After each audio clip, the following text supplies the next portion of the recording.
Before Moses becomes a deliverer of his people, he's a felon in the wilderness.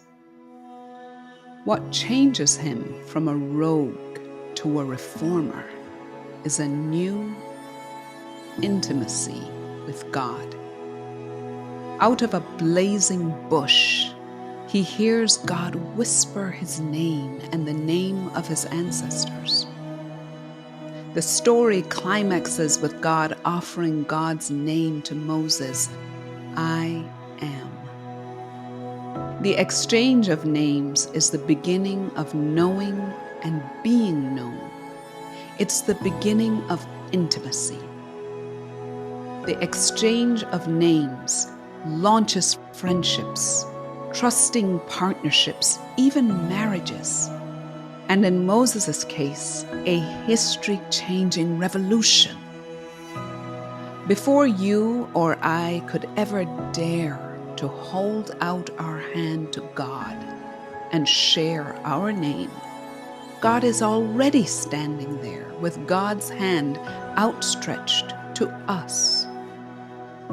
God does this even though God knows our inmost thoughts, all our deeds and decisions.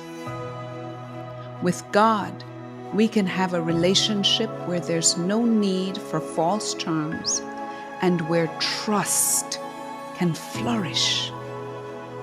To be known, thoroughly known by God, or anyone for that matter, makes many of us afraid.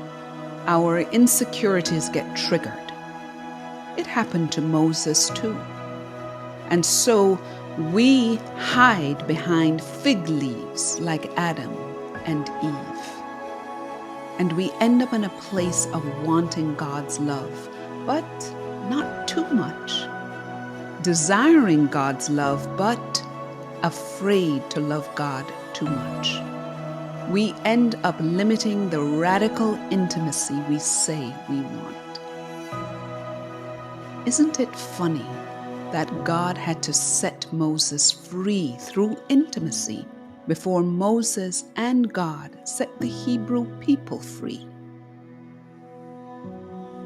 Does it transform you to know that God knows and is calling your name? Does it change anything that God knows and has spoken with all of your forebears? It's not a coincidence that men and women who have made this world look more like heaven and less like hell speak of an intimacy with a loving God as their starting place. In the quietness of the wilderness, in life, we can grow in our desire for and acceptance of intimacy with God.